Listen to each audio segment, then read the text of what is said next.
नमस्कार, आप देख रहे हैं नॉन स्टॉप 9। मैं हूं शीतल राजपूत। उत्तर प्रदेश के उन्नाव में 2 महीने से गायब दलित लड़की का शव मिलने के बाद लोगों में भारी गुस्सा है। पोस्टमार्टम रिपोर्ट में खुलासा हुआ है कि लड़की के साथ दरिंदगी हुई थी। उसके सर में चोट है और गर्दन की हड्डी भी टूटी है।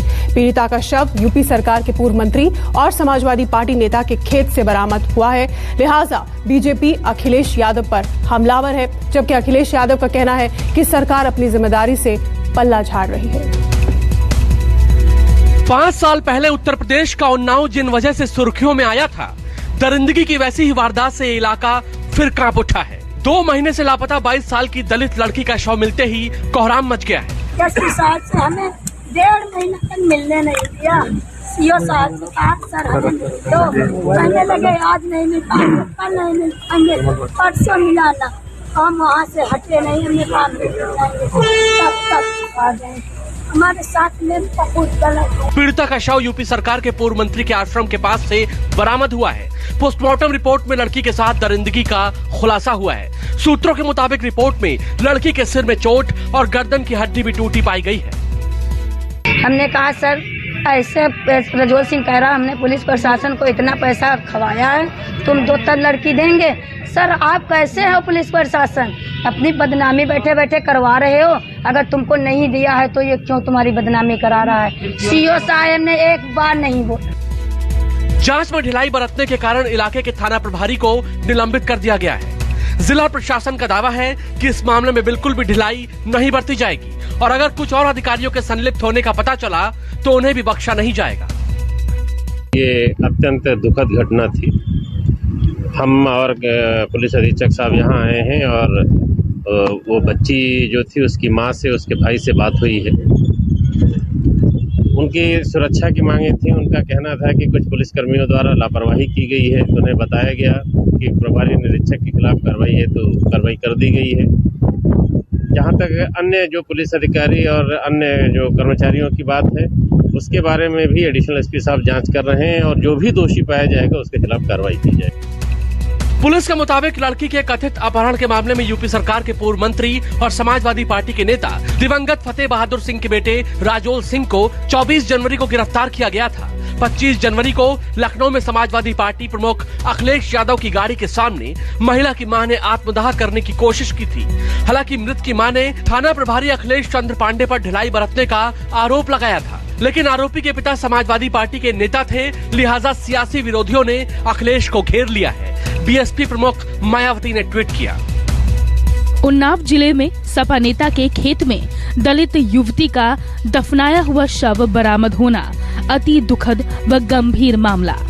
परिवार वाले पहले से ही उसके अपहरण व हत्या को लेकर सपा नेता पर शक कर रहे थे।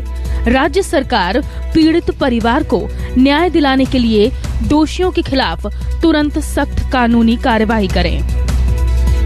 बीजेपी नेता और यूपी के डिप्टी सीएम केशव प्रसाद मौर्य ने भी उन्नाव की घटना को लेकर अखिलेश यादव पर निशाना साधा है। मौर्य ने ट्वीट किया, श्री अखिलेश यादव जी, सपा नेता के खेत में दलित बेटी का शव बरामद। जब बेटी की मां आपकी गाड़ी के सामने गिड़गिड़ा रही थी तो उनकी बात नहीं सुनना और सपा नेता का संरक्षण करोगे। नई सपा में सपाइयों का हर घिनौना अपराध माफ करोगे। जांच कर दोषी को दंड, पीड़ित को न्याय दिलाने कसर नहीं छोड़ोगे। केंद्रीय मंत्री अनुराग ठाकुर ने भी उन्नाव की घटना को लेकर समाजवादी पार्टी पर निशाना साधा। बोले, पार्टी का असली चाल चरित्र और चेहरा सामने आ गया है। उन्नाव में जो दलित बेटी के साथ हुआ वो दुर्भाग्यपूर्ण है। निर्मम हत्या बहुत ही दुखद और दुर्भाग्यपूर्ण है। इसमें सपा नेता की संलिप्तता उनका असली चाल चरित्र और चेहरा समाजवादी पार्टी का उजागर करती है। इस घटना में चाहे कितने भी बड़े नाम सामने क्यों ना आए, दोषियों को बख्शा नहीं जाएगा। उन पर सख्त से सख्त कार्रवाई की जाएगी। बेशक आरोपी के पिता समाजवादी पार्टी के नेता थे, अखिलेश सरकार में मंत्री भी थे, लेकिन यूपी में सरकार बीजेपी की है। ना तो पुलिस अखिलेश यादव के हाथ में है, ना ही कानून व्यवस्था की जिम्मेदारी। ऐसे में खुद को घेरे जाने से झल्लाए अखिलेश यादव ने बीजेपी पर पलटवार किया तो लगे हाथ ये भी कह दिया कि पीड़िता की मां जिस पर आरोप लगा रही है उस पर सख्त से सख्त कार्रवाई की जाए।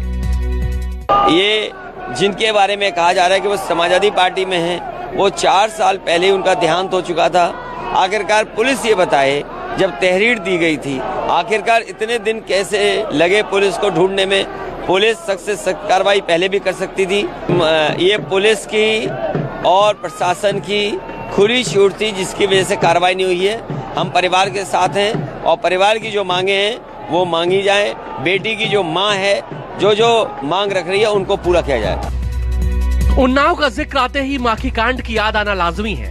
इंसाफ के लिए माखी की रेप पीड़िता का संघर्ष पूरे देश ने देखा, जिस मामले में अब भी पूर्व बीजेपी विधायक कुलदीप सिंह सेंगर सलाखों के पीछे हैं। जैसे ही माखी कांड की पीड़िता को इस घटना का पता चला, वो पोस्टमार्टम हाउस पहुंच गईं और योगी सरकार के खिलाफ आग उगलने लगी।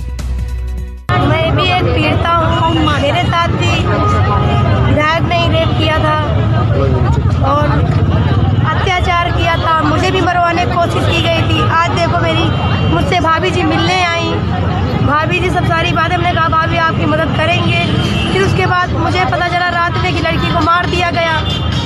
ऐसे अन्याय होगा तो कैसे देश की बेटियां जिंदा रहेंगी, कैसे बचेंगी, कैसे क्या होगा। बीजेपी सरकार में बेटियों को न्याय नहीं मिलता है, अन्याय होता है। और जो घर के सदस्य जाते हैं या FIR लिखवाने पुलिस के पास, तो FIR नहीं लिखी जाती है, घर के लोग भटकते हैं, फिर उसके बावजूद उन्हीं के ऊपर उल्टा मुकदमा लिखवा दिया जाता है बीजेपी सरकार में।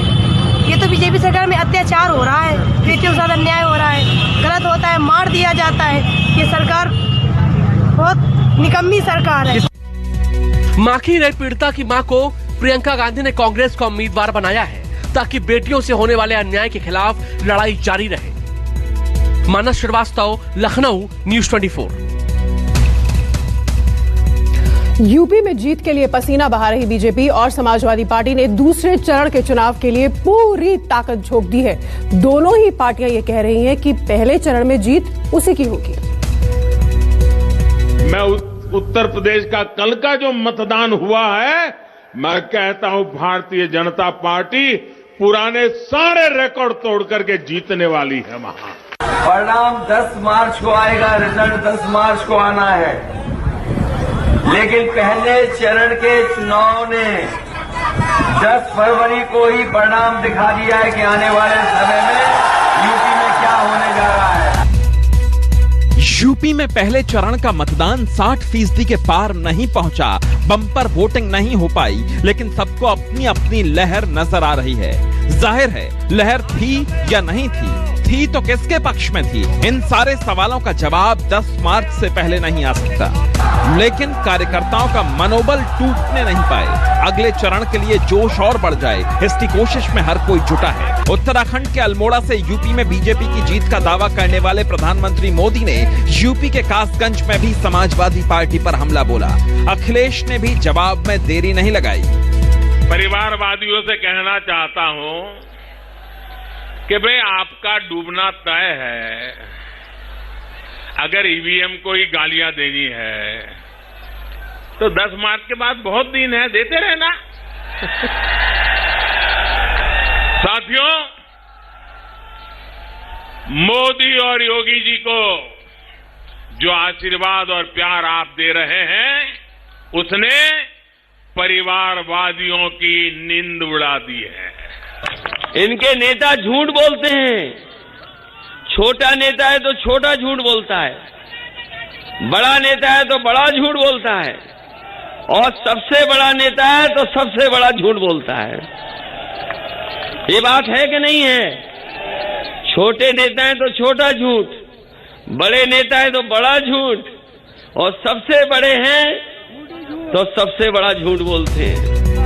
यूपी में सत्ता बरकरार रखने की खातिर बीजेपी लगातार अखिलेश यादव की पिछली सरकार की खामियां गिना रही है।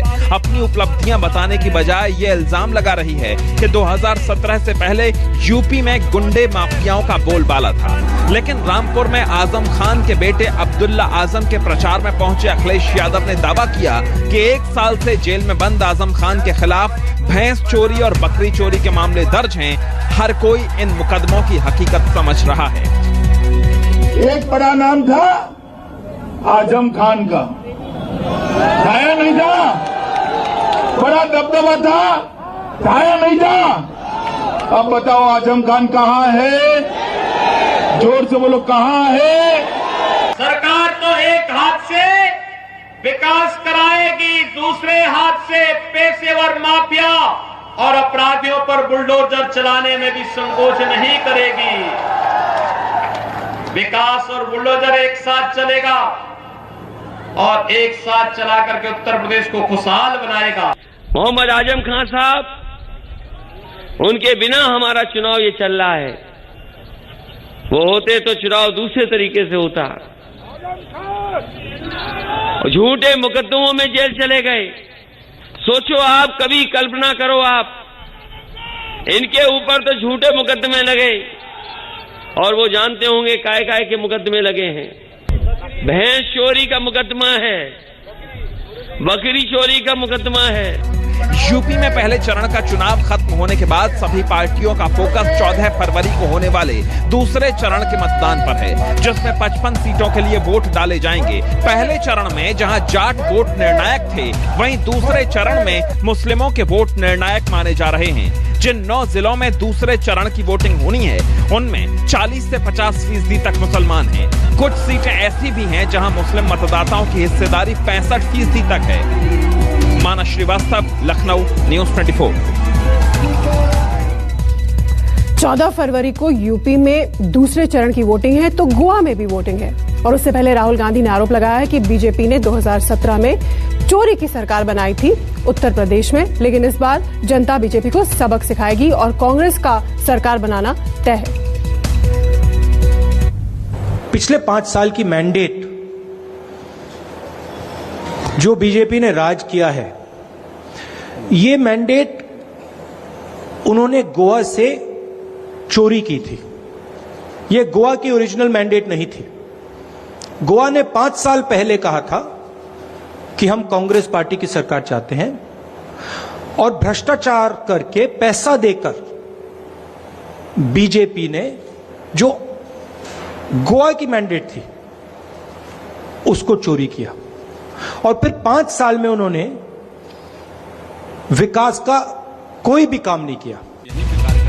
5 साल पहले बीजेपी पर चोरी से सरकार बनाने का इल्जाम लगाते हुए कांग्रेस सांसद राहुल गांधी ने दावा किया कि इस बार राज्य में कांग्रेस की सरकार बनना तय है। प्रेस कॉन्फ्रेंस के दौरान न्यूज़ 24 संवाददाता रमन कुमार ने जब कांग्रेस पर पीएम मोदी के इल्जाम की बाबत सवाल दागा तो राहुल गांधी ने कहा कि कांग्रेस जनता से जुड़े मुद्दे उठाती है, रोटी रोजगार की बातें करती है। 2012 से गोवा में विकास का कोई काम नहीं हुआ। राहुल जी, आप तो कॉन्फिडेंट हैं कि गोवा में अगली सरकार कांग्रेस की बनेगी, लेकिन कल नरेंद्र मोदी की रैली थी यहीं पे गोवा में और उन्होंने कहा कि गोवा उनके लिए काफी लकी है। 2002 में जब उन्हें हटाने की बात हो रही थी तो यहीं पे कार्यकारिणी की बैठक में प्रस्ताव को खारिज कर दिया गया। कांग्रेस मुक्त भारत उनके मुंह से अचानक निकल गया, जो कि अभी देश के कई लोगों के मन में ये समा गया है। उसके साथ साथ उन्होंने कहा कि कांग्रेस डिस्ट्रक्टिव पॉलिटिक्स करती है, युवाओं के मन में जो बातें रहती है उसे कभी कांग्रेस पार्टी नहीं समझ पाएगी। आपको लगता है कि नरेंद्र मोदी अभी भी, आपने अभी सवाल का जवाब दिया कि इतिहास को अपने हिसाब से पेश कर रहे हैं कि जवाहरलाल नेहरू ने आजाद पुर्तगाल के शासनकाल से आजाद नहीं कराया, जबकि सरदार पटेल ने हैदराबाद से लेकर कई दूसरे स्टेट को आजाद कराया। तो आपको लगता है कि इतिहास को अपने हिसाब से पेश करके गोवा के लोगों को वो प्रोत्साहित कर रहे हैं वोट डालने के लिए? मैंने कहा कि नरेंद्र मोदी जी का लक्ष्य डिस्ट्रैक्शन है। गोवा को एम्प्लॉयमेंट की जरूरत है, गोवा को टूरिज्म इंडस्ट्री को रिजुविनेट करने की जरूरत है, गोवा को अपने भविष्य की बात करनी है। नरेंद्र मोदी जी ने पिछले 5 साल यहाँ पे उनकी सरकार ने कुछ नहीं किया, तो डिस्ट्रैक्ट कर रहे हैं और वो करते हैं। आज भाषण में क्यों नहीं कहते कि मैं रोजगार दिलवाऊंगा? आज भाषण में क्यों नहीं कहते कि मैं किसानों की आमदनी दुगनी कर दूंगा? आज क्यों नहीं कहते कि मैं भ्रष्टाचार हटा दूंगा? नोटबंदी की बात क्यों नहीं करते? क्योंकि टोटली फेल है। गोवा के एक छोटे से ब्रेक के लिए हम रुकेंगे, आप देखते रहिए नॉन स्टॉप 9।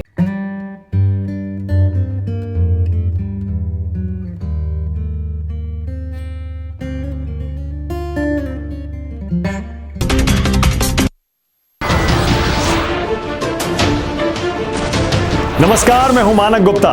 अगर आपको हमारा ये वीडियो पसंद आया हो तो इसे लाइक और शेयर जरूर करें और हां, हमें सब्सक्राइब और फॉलो करना ना भूलें ताकि आप देश और दुनिया की कोई खबर मिस ना करें। तो जुड़े रहिए हमारे साथ और देखते रहिए न्यूज़ 24।